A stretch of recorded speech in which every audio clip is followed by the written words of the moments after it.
அனைவருக்கும் வணக்கம். நான் கவிஞர், பாடலாசிரியர் நிரஞ்சன் பாரதி பேசுகிறேன். behindwoods.com இணையதளம் மூலமாக நேயர்கள் அனைவரையும் சந்திப்பதில் மிக்க மகிழ்ச்சி. கண்ணாடி நீ, கஞ்சாடை நான், என் வீடு நீ, உன் ஜன்னல் நான், என் தேடல் நீ, உன் தேவை நான், என் பாடல் நீ, உன் வார்த்தை நான், என் பாதி நீ, உன் பாதி நான், என் ஜீவன் நீ, உன் தேகம் நான்.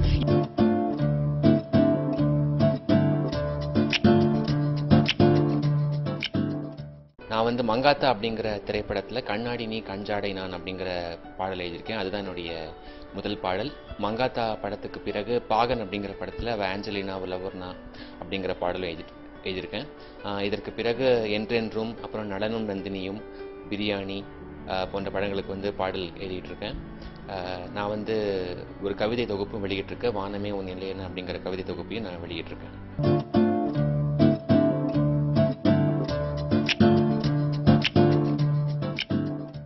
மகாகவி பாரதியாருடைய எள்ளு பேரண்ணா, அதாவது மகாகவி பாரதியாருடைய பேத்தி திருமதி லலிதா பாரதி அவர்களுடைய பேரண்ணா. எங்கள் அப்பா பெயர் திரு ராஜ்குமார் பாரதி. அவர் புகழ்பெற்ற ஒரு கர்நாடக இசைக்கலைஞர். அவருடைய பையன் தான்.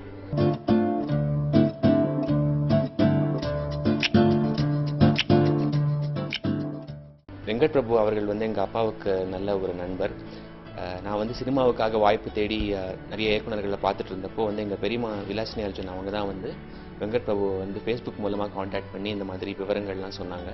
அதற்கு பிறகு ஒரு நாள் அப்பாயின்மெண்ட் ஃபிக்ஸ் பண்ணிவிட்டு நான் வெங்கட் பிரபு அவரை போய் நான் பார்த்தேன். அவருடைய ஆஃபீஸில் பார்த்ததுக்கப்புறம் என்னுடைய கவிதை தொகுப்பை கொடுத்தேன். அதுக்கு முன்னாடி நான் நிறையா என்ன பண்ணுவேன்னா, டியூனுக்கு எழுதி பயிற்சி பண்ணணும் அப்படிங்கிறதுக்காக பிரபலமான இசை பாடல்கள்லாம் எடுத்து அதற்கு என்னுடைய வார்த்தைகளை போட்டு பார்த்து நான் பயிற்சி செய்வேன். அந்த மாதிரி சில சாம்பிள் பாடல்கள்லாம் அவருக்கு நான் கொண்டு போய் காமிச்சேன். என்னுடைய கவிதை தொகுப்பில் இருக்கிற கவிதைகளையும் படித்து காமிச்சேன். அவருக்கு ரொம்ப பிடிச்சிருந்தது. கண்டிப்பாக நான் உன்னை காண்டாக்ட் பண்ணுறேன் பாட்டு எழுதுறதுக்கு அப்படின்னு அவர் சொன்னார். சொன்ன வாக்குறுதிக்கு ஏற்றவாறு சில நாட்கள் கழித்து என்னை கூப்பிட்டாரு. மங்காத்தா பாடல் வாய்ப்பு அப்படி தான் அமைஞ்சது.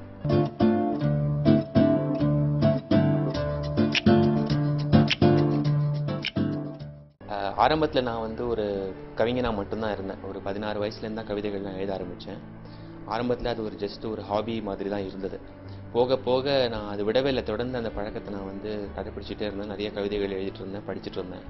அது எழுத காலம் போக போக எனக்குள்ள அந்த ஆசை வளர்ந்துக்கிட்டே இருந்தது.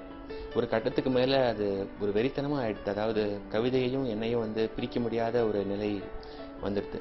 நான் என்ன நினச்சேன் அப்படின்னா, இந்த ஒரு நிலை உருவாயிட்டதுனால கவிதையே என்னுடைய வாழ்க்கையாக இருந்தால் அவ்வளோ நல்லாயிருக்கும் அப்படின்னு ரொம்ப ஆசைப்பட்டேன். இப்போ பாரதியார் நமக்கு தொழில் கவிதை நாட்டில் குழைத்தல் அப்படின்னு சொன்ன மாதிரி அந்த முதல் வரியை நம்ம நிதர்சனமாக்கக்கூடாதா அப்படிங்கிற ஒரு ஏக்கம் எனக்கு வந்தது. அது இல்லாமல் இருக்க முடியல. அதுவே என்னுடைய சாப்பாட்டுக்கும் துணையாக இருந்ததுன்னா ரொம்ப சிறப்பாக இருக்கும்னு நினச்சேன். தமிழ் எனக்கு சோறு போடணும் அப்படின்னு நினச்சேன். அதுக்கு ஒரு சிறந்த வழி அப்படின்னு பார்த்தோன்னா, சினிமாவில் பாட்டுதுன்னா அது ஓரளவுக்கு நிறைவேறும் அப்படிங்கிற ஒரு நம்பிக்கையில் சினிமா ஆசையை வளர்த்துட்டு நிறைய சினிமா இயக்குநர்களை தேடி வாய்ப்பு கேட்க ஆரம்பித்தேன். அப்படிதான் என்னுடைய சினிமா ஆசை இது வரைக்கும் வளர்ந்துகிட்டு இருக்கு.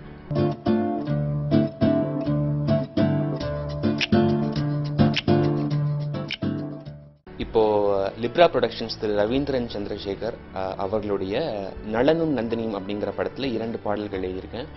ஒரு பாடல் தூங்காம உன்னை சுத்தி சுத்தி திரிகிறேன் அப்படிங்கிற ஒரு காதல் பாடல், ஒரு டுவெட் பாடல்.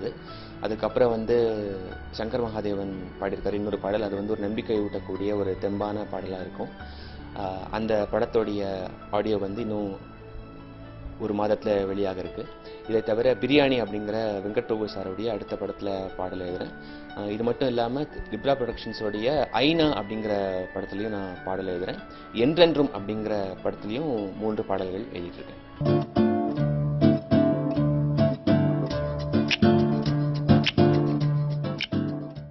வெங்கட் பிரபு சாரோடைய மங்காத்தா படத்தில் பணியாற்றிய அனுபவம் ரொம்ப சுவையான ஒரு அனுபவம். முதல்ல நான் எழுதின அந்த கண்ணாடி நீ கஞ்சாடை நான் பாடலுக்கு வேற ஒரு டியூன் போடப்பட்டிருந்தது.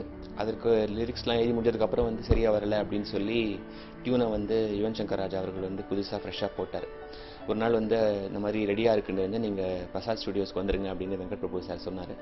உடனே அவசரமாக போனேன். அந்த பதற்றத்தில் போய் அவர் பிளாக்பெரி ஃபோனில் டியூனை ப்ளே பண்ணி காமிச்சார். உடனே என்னுடைய பிளாக்பெரி ஃபோனில் அந்த டியூனை ரெக்கார்ட் பண்ணிவிட்டு அப்படியே சிச்சுவேஷன் கேட்டுட்டு எழுத ஆரம்பித்தேன். முதல் பல்லவி எழுதுனா இன்னும் கொஞ்சம் சிம்பிளாக இருந்தால் நல்லாயிருக்கும் அப்படின்னு வெங்கட் பிரபு சார் ஃபீல் பண்ணார். அதனால் இன்னும் கொஞ்சம் எளிமையான வார்த்தைகளை போட்டு எழுதினேன். அதில் கொஞ்சம் கொஞ்சம் திருத்தங்கள்லாம் சொன்னார். அதுக்கப்புறம் வந்து அந்த மீட்டர் வந்து தன்னானனா தன்னானனா அப்படின்னு ரொம்ப சின்னதாக இருந்தது.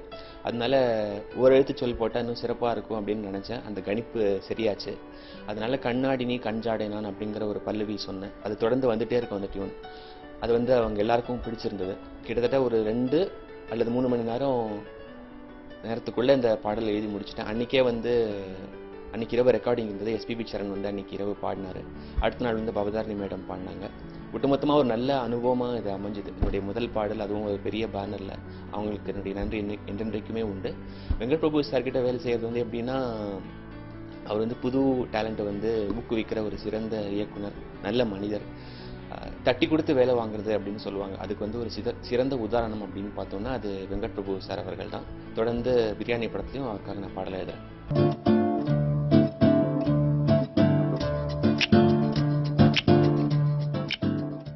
எனக்கு வந்து என்றைக்குமே இந்த சக்தி இன்ஸ்பிரேஷன் அப்படின்னு பார்த்தோம்னா கவியரசு கண்ணதாசன் அவர்களும் கவிஞர் வாலி அவர்களும் தான். இவங்க 2 பேருடைய பாடல் கவிதைகள்லாம் கேட்டு தான் நான் நிறைய கற்றுக்கிட்டேன். இப்போ குறிப்பாக வாலி சாருடைய பாடல்களை கேட்டு தான் இந்த டியூனுக்கு இந்த வார்த்தை போட்டால் சரியாக இருக்கும், இதை போட்டால் சரியாக இருக்காது அப்படிங்கிற அந்த நுணுக்கங்கள்லாம் நான் இவங்க 2 பேர் எழுதிய பாடல்கள் மூலமாக தான் கற்றுக்கிட்டேன். இது தவிர நிறைய கவிஞர்கள் எனக்கு இன்ஸ்பிரேஷனாக இருக்காங்க. அவங்க மூலமாக நான் நிறையா கற்றுக்கிறேன்.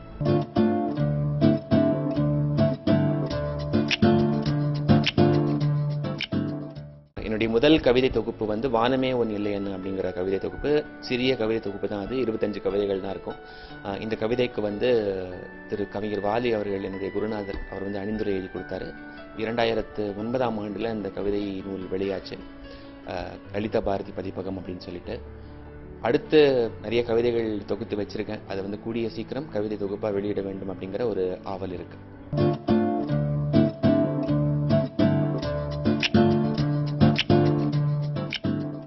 தமிழுக்கு ஆற்றி வரும் தொண்டு அப்படின்னு பார்த்தோம்னா, புதிய தலைமுறை செய்தி தொலைக்காட்சியில் வந்து தினமும் திங்களிலிருந்து சனிக்கிழமை வரைக்கும் மொழி அறிவோம் அப்படின்னு ஒரு சின்ன நிகழ்ச்சி பண்ணுறேன். இந்த மொழி அறிவோம்ல வந்து தமிழ் மொழியினுடைய சிறப்பம்சங்கள், தமிழ் மொழியினுடைய சொல் வளம், ஒரு சொல் பல பொருள், பல பொருளை தரக்கூடிய ஒரே சொல், அந்த மாதிரி தமிழோடைய சிறப்பம்சங்கள் எல்லாம் உலகறிய செய்வதற்கு ஒரு சின்ன முயற்சியாக வந்து அதை பண்ணிகிட்டு இருக்கேன்.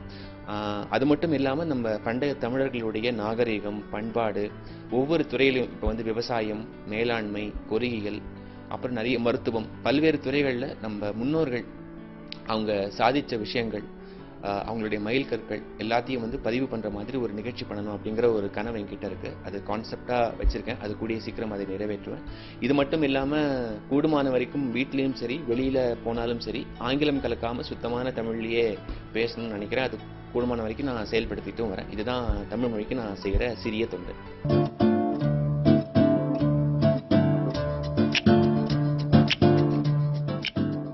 சென்ற வருடம் 2012ஆம் ஆண்டு பிக் எஃப்எம் உடைய சிறந்த அறிமுக பாடலாசிரியர் விருது, அதாவது அவங்களுடைய பெஸ்ட் டெபு லிரிசிஸ்ட் அவார்ட், அது வந்து வாங்கியிருக்கேன். மங்காத்தா பாடலுக்காக, கண்ணாடி நீ கஞ்சாடை நான் பாடலுக்காக. இது மட்டும் இல்லாமல் ரேடியோ மிர்ச்சியினுடைய சிறந்த அறிமுக பாடலாசிரியர் விருதும் வாங்கியிருக்கேன் சென்ற வருடம். இதுதான் இது வரைக்கும் நான் வாங்கின விருதுகள். கண்ணாடி நீ கஞ்சாடை நான், என் வீடு நீ, உன் ஜன்னல் நான், என் தேடல் நீ, உன் தேவை நான், என் பாடல் நீ, உன் வார்த்தை நான், என் பாதி நீ, உன் பாதி நான், என் ஜீவன் நீ, உன் தேகம் நான். இதுவரைக்கும் behind-woods.com இணையதளம் மூலமாக இந்த நேர்காணலை பார்த்த நேயர்கள் அனைவருக்கும் என்னுடைய பணிவார்ந்த நன்றி. behind-woods.com இணையதளத்துக்கும் என்னுடைய நன்றி. தொடர்ந்து என்னுடைய பாடல்களை கேளுங்க, உங்களுடைய கருத்துக்களை சொல்லுங்க. உங்களுடைய ஆதரவு என்றென்றைக்கும் எனக்கு தேவை. நன்றி, வணக்கம்.